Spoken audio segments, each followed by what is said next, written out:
The legend returns.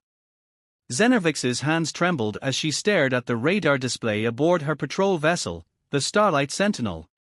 The signal shouldn't exist, couldn't exist. But there it was, pulsing with an energy signature that every young Etherian was taught to fear: human technology. No, no, no, she whispered, her luminescent skin flickering with anxiety patterns. The stories passed down through generations flashed through her mind, tales of how humans had nearly conquered the galaxy 5 centuries ago, wielding weapons that could shatter planets and technology that defied the laws of physics. They were the nightmare that every spacefaring race warned their children about, the cautionary tale of why some boundaries shouldn't be crossed. The human ship was massive, at least 20 times the size of her patrol vessel. Its hull bore the scars of countless battles, and even through her scans, she could detect weapon systems that made her blood run cold. Everything about it screamed danger, yet her orders were clear: investigate any anomalous signals in the border sectors.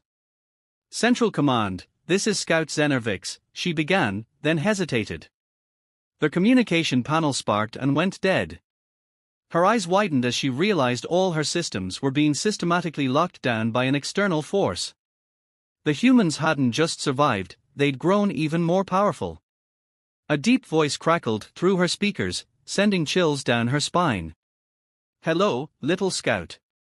I apologize for the system's override, but we can't have you alerting your fleet just yet. Zener's heart raced as her ship's engines powered down without her input. How are you doing this? Our defensive systems are supposed to be impenetrable. Impenetrable. The voice held a note of dark amusement. Your people's technology is child's play compared to what we've developed during our exile. We've spent centuries preparing, watching, waiting for the right moment. The massive ship loomed closer, its shadow engulfing her vessel. Through her viewport, Zener could see strange energy patterns rippling across its hull, technology that defied her understanding. The stories were true. All of them. What do you want? She managed to ask, her voice barely a whisper. Want? We want what we've always wanted, young one. Dominion. Your people, along with the other races, drove us to the edges of known space. You celebrated our disappearance, thinking you'd won. But we never left. We evolved. And now we're ready to show the galaxy exactly why their ancestors feared us so much. Weapon ports began opening along the human vessel's hull, each one radiating enough power to vaporize a small moon. Zener's instruments screamed warnings she couldn't silence, detecting energy signatures that shouldn't be possible. Please, she pleaded, our people have changed. We're not the same civilization that fought against humans.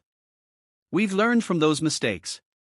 Neither are we the same humans you once knew, their voice replied coldly. We're something far more dangerous now. Your ship's sensors have already confirmed everything your people feared about us, and worse. The question is, will anyone believe your warning? Her ship's systems suddenly reactivated, but Zener knew it wasn't a malfunction. They were letting her go deliberately.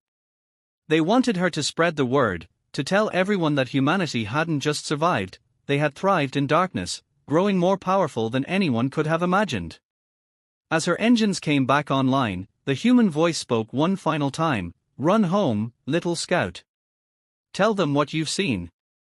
Tell them that every nightmare, every horror story about humanity was true. And tell them, we're coming back. Zener's hands shook as she engaged her engines, pushing her ship to maximum speed. Behind her, the massive human vessel made no move to pursue. It didn't need to. The message had been delivered, and she knew with terrifying certainty that this was only the beginning. The legends were real. The stories were true. And humanity's return would shake the galaxy to its foundations. As Zener's ship raced through the void, she realized she wasn't just carrying a warning, she was carrying confirmation of her civilization's worst fears. The humans weren't just back, they were everything the stories had claimed, and more. The warning. The Etherian High Council chamber erupted into chaos as Zener's sensor logs played on the massive holographic display. 12 of the most powerful beings in the galaxy watched in horrified silence as the human vessel demonstrated capabilities that shouldn't exist, their luminescent skin patterns shifting from disbelief to terror. Impossible, Supreme Counselor Thex whispered, his usually composed demeanor cracking. The energy readings from their weapons alone, they could tear a planet apart. Zener stood before them, still shaken from her encounter. That's not the worst of it, she said, her voice carrying across the stunned chamber. They disabled my ship's systems without firing a single shot. Our best defenses meant nothing to them. The council chamber's crystalline walls reflected the anxiety rippling through the gathered leaders. Sensor data continued streaming across the displays, detailed scans of technology that defied their understanding, power signatures that bordered on godlike. We must alert the other races, Chancellor Vyrn declared, her ceremonial robes shimmering with distress patterns. The Nexari, the Centaurians, even the Dragoth Collective. If humans have truly returned with this level of advancement. A deafening alarm cut through the chamber. The main display shifted to a live feed from the outer defense grid. Hundreds of ships were appearing out of nowhere, materializing through tiers in space that shouldn't have been possible. At their center loomed a vessel that made Zener's blood run cold, the same ship she'd encountered, but now it wasn't alone. By the ancient stars, someone whispered. They are already here. The human fleet moved with impossible precision, their ships dancing through space in formations that ignored the laws of physics. The Etherian defense grid, the most advanced in known space, didn't even slow them down. Their weapons simply phased through the shields as if they didn't exist. Incoming transmission, the chamber's AI announced. Origin, human flagship. The same voice that had haunted Zener's nightmares filled the room. Greetings, High Council of Etheria. I am Admiral Marcus Blackwood of the Terran Ascendancy. I believe young Scout Vix has already informed you of our return. Supreme Counselor Thex stepped forward, trying to maintain dignity in the face of overwhelming power. What do you want from us? Want? Blackwood's laugh sent chills through the chamber. We want to show you exactly what humanity became while you celebrated our supposed extinction. Your ancestors feared what we were capable of. They couldn't begin to imagine what we've evolved into. The displays suddenly filled with new data, images of human achievements that defied comprehension. Cities that existed in multiple dimensions simultaneously. Ships that could rewrite the laws of physics. Weapons that could erase matter from existence. 5 centuries ago, you forced us into exile, Blackwood continued. You thought you were containing a threat. Instead, you gave us the time and motivation to transcend every limitation your people thought possible. We didn't just survive, we ascended. Zener watched in horror as the human ships began systematically dismantling the orbital defense platforms. They weren't destroying them, they were simply erasing portions of reality, leaving behind impossible gaps in space-time. This is merely a demonstration, Blackwood announced. A reminder of why your ancestors were right to fear us. But fear, as you're about to learn, is an outdated response to what we've become. True terror requires comprehension of just how far beyond you we've evolved. The council chamber's security systems activated automatically, energy shields snapping into place. Through the barriers, Zener watched as reality itself seemed to twist. A figure stepped through solid matter, Admiral Blackwood himself, somehow simultaneously present in their sealed chamber and on his distant flagship. He stood before them, a being of flesh and technology so advanced it might as well have been magic. His eyes held the knowledge of centuries, and when he smiled, Zener saw the depth of everything her people had ever known. Welcome, he said softly, to humanity's ascension. You feared what we were? Let me show you what we've become. The chamber erupted in blinding light as more humans phased through reality itself, surrounding the council. Zener's last conscious thought was that the stories hadn't prepared them for this. They had feared humans as conquerors, as warriors, as destroyers. They should have feared them as gods. The revelation. The Etherian capital city of Luminara floated in terrified silence as massive human vessels hung in the sky above, their impossible shapes casting shadows that seemed to bend reality itself. 3 days had passed since Admiral Blackwood's demonstration in the High Council chamber, and with each passing hour, the true scope of humanity's power became more apparent.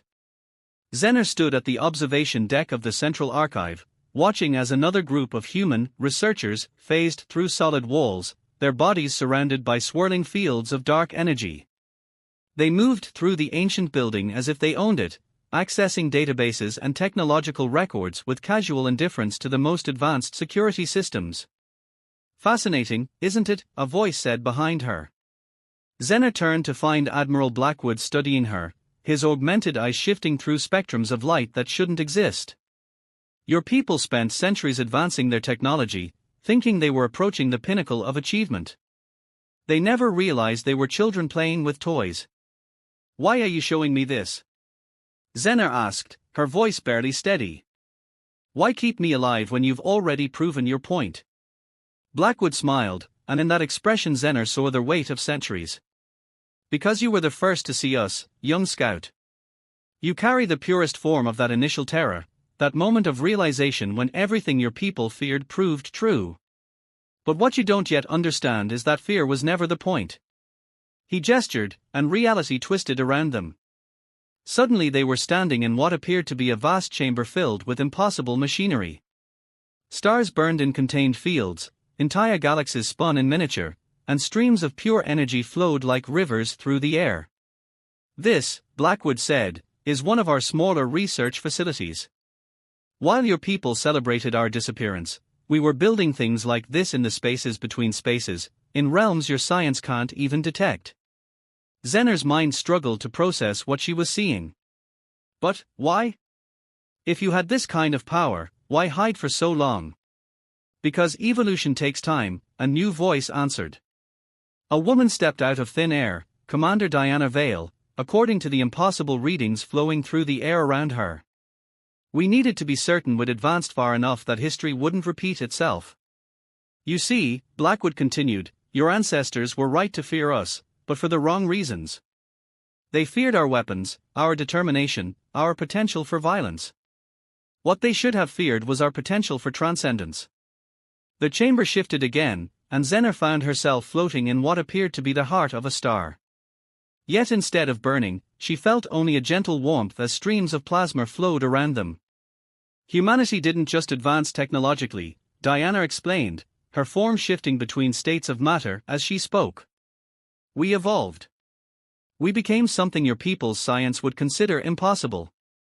And now we're back because the galaxy faces a threat that only beings like us can stop." Images flowed through Zener's mind, vast, dark shapes moving between galaxies, entities that devoured light and hope, horrors that made even humanity's power seem small in comparison. What are they?" "The real reason we left," Blackwood said grimly. "We detected them 5 centuries ago, but we weren't strong enough to fight them. So we disappeared, evolved, prepared. Your people thought they'd driven us away. In reality, we were becoming what we needed to be to save everyone." The chamber returned to normal, but Zener's understanding of reality had been forever altered. "Why tell me this?" "Because you need to understand," Diana said softly. "The fear you felt when you saw our ship. The terror that spread through your people when we returned? It's nothing compared to what's coming. We're not the monsters your stories warned about, we're the only thing standing between this galaxy and the real monsters." Blackwood's form flickered, and suddenly he appeared older, wearier. "We let your people believe we were the greatest threat they'd ever face. We let those stories spread, let that fear persist, because when the truth finally came, we needed everyone to understand just how dangerous the universe really is. The void between galaxies is stirring," Diana added, her voice carrying echoes of dimensions Zener couldn't comprehend. "The ancient horrors are waking up. And humanity? We're not your enemy anymore. We're your only hope of survival." Through the facility's quantum windows, Zener watched as reality itself seemed to tremble. In the distance, at the very edge of comprehension, something vast and dark was moving. And suddenly she understood, her people had spent centuries fearing humanity's return, never realizing that there were things out there that even gods had reason to fear. The legends about humans had been true, but they'd missed the most important truth of all: sometimes the monster you fear is the only thing standing between you and the monsters you never knew existed. The darkness comes. The emergency gathering of the Galactic Conclave was unlike anything in recorded history. Representatives from every major species huddled in the vast chamber, their fear palpable as they watched the holographic display showing the approach of something that defied description, a vast darkness that consumed light itself. Zener stood beside Admiral Blackwood and Commander Vale as they addressed the assembled aliens. The chamber, usually filled with political posturing and ancient rivalries, was silent with terror. Even the warlike Dragath, with their crystalline battle forms, seemed small in the face of what approached. "The entity you're seeing," Blackwood began, his voice echoing through the chamber, "is merely the smallest tendril of what we've named the Void Eternal. For centuries, humanity has been fighting them in the spaces between realities, preventing them from noticing your civilizations." The display shifted, showing recordings that made several representatives physically recoil. Massive tears in space-time, through which writhed shapes that shouldn't exist, entities that broke the laws of physics by merely existing. "We tried warning your ancestors," Diana Vale continued, her form shifting between states as she spoke. "But they were too afraid of our potential to listen. They saw our rapid advancement as a threat, never realizing we were desperately trying to evolve fast enough to face this." A Nexari representative, their biomechanical form humming with anxiety, rose to speak. "You expect us to believe that humanity's exile was about protecting us? That your terrifying advancement was necessary?" Blackwood's response was cut short by a violent tremor that shook the entire station. The holographic displays flickered, showing a massive void tear forming less than a light-year from their location. Through it emerged something that made even the humans tense, a vast, writhing mass of darkness that seemed to devour the very concept of existence. "Believe what you want," Blackwood said grimly, "but that entity is heading straight for the Nexari home system. Your most powerful weapons will be like throwing stones at a black hole. Only humanity stands a chance of stopping it." As if to prove his point, hundreds of human vessels materialized around the station, their impossible geometries hurting the eyes of any who looked directly at them. They moved with perfect synchronization, taking up formation against the approaching horror. "Watch," Diana commanded, her voice carrying undertones that resonated through multiple dimensions. "See what humanity became while you told stories about fearing us." The human fleet engaged the void entity. Their weapons didn't fire beams or projectiles, they fired what looked like condensed fragments of reality itself. Where these shots struck, they didn't just damage the creature, they rewrote the laws of physics around it. Space itself seemed to crystallize, trapping portions of the vast horror in bubbles of altered reality. But the void entity was far from helpless. It lashed out with tendrils of pure darkness that erased everything they touched from existence. Several human ships vanished instantly, their crew's final screams echoing across dimensional barriers. "Containment Protocol Omega," Blackwood ordered, his augmented eyes blazing with power. "Show them why the stories weren't stories at all." The remaining human vessels began to transform. They merged with each other, their crews becoming one with their ships, until they formed a vast lattice of technology and consciousness that defied comprehension. The assembled aliens watched in terror and awe as humanity demonstrated exactly why they had been so feared. The transformed fleet released a wave of energy that wasn't just powerful, it was a fundamental rewriting of reality itself. The void entity screamed in frequencies that shattered nearby stars, its vast form being forcibly compressed into a space it was never meant to occupy. "This," Diana announced to the stunned representatives, "is what we spent 5 centuries preparing for. Every nightmare you had about humanity's power? We made them all true because we had to.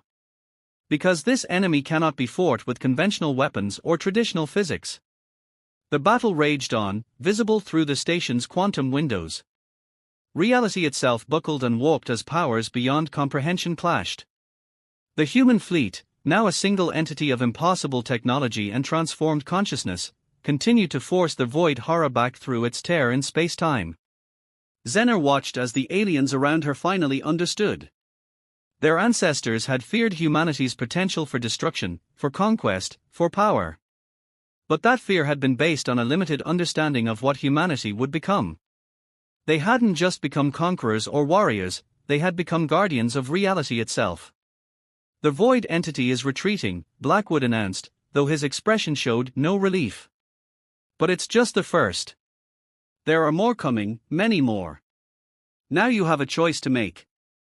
Continue to fear us and face extinction, or accept our help and learn why we had to become what we are.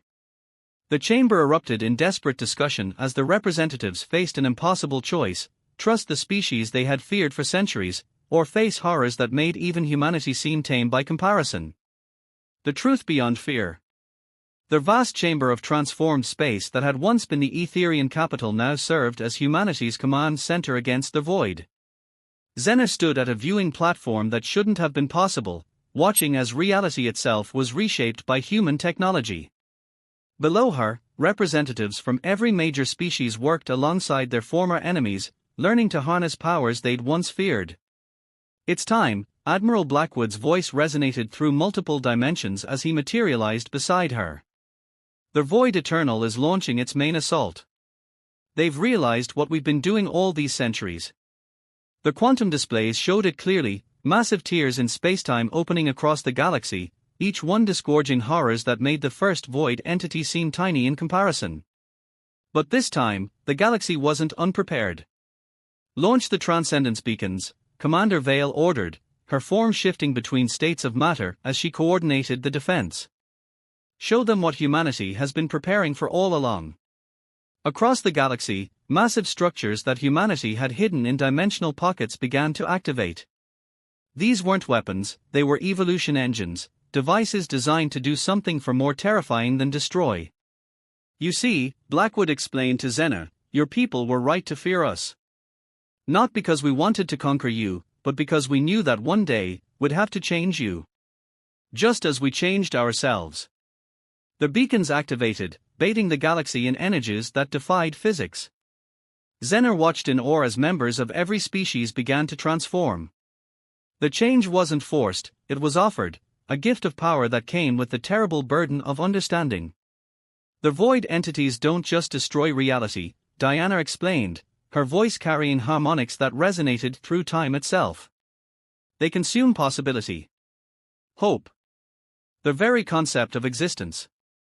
We couldn't fight them alone, but we couldn't risk uplifting other species until we were certain they could handle the power. Until they understood why we had to become what we are. Through the quantum windows, Xena watched as those who accepted humanity's gift began to change. Etherian crystalline forms merged with impossible technologies. Nexary biomechanical bodies evolved into entities that existed in multiple dimensions. Dragath warriors transformed into beings of pure conceptual force. But the most stunning transformation was happening to the humans themselves.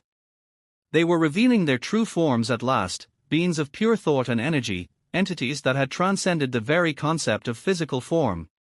Everything that had terrified the galaxy about human potential was finally unveiled in its complete glory. The stories were true, Xena whispered, understanding at last.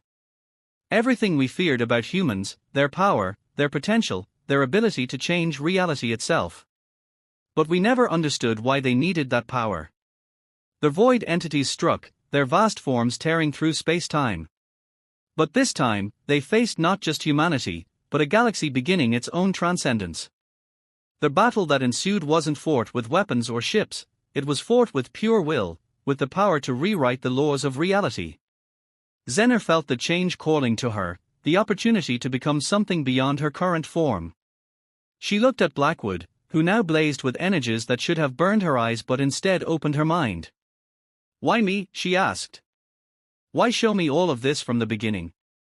Because, Diana answered, her form now a constellation of pure possibility, you were the first to see us and choose understanding over fear.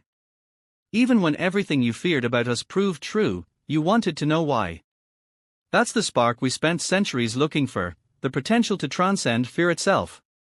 The battle raged across dimensions, a war not for territory or power, but for the very concept of existence. Humanity led the charge, showing the galaxy why they had spent centuries becoming living legends of terror and power. Every nightmare, every story, every warning had been preparation for this moment. Xena made her choice. As the change took her, as her consciousness expanded beyond the limits of conventional existence, she finally understood the ultimate truth: humanity had become everything their enemies feared, not because they wanted to inspire terror, but because they needed to inspire evolution. The final battle for reality itself began, and as Zener joined the ranks of the transcended, she realized that the greatest truth about humanity wasn't that they were as powerful as everyone feared, it was that they had spent centuries becoming powerful enough to share that power with everyone else. In the end, the stories weren't warnings about humanity's destructive potential. They were prophecies of humanity's greatest gift, the power to become something more than anyone had ever imagined possible. The galaxy had feared humans would return as conquerors. Instead, they had returned as guides to a transcendence that would save all of reality. As the transformed forces of the galaxy engaged the void eternal in a battle beyond comprehension, Zener realized that her initial terror upon seeing that human ship had been just the beginning. Everything they had feared about humans was true, and that truth had become their salvation.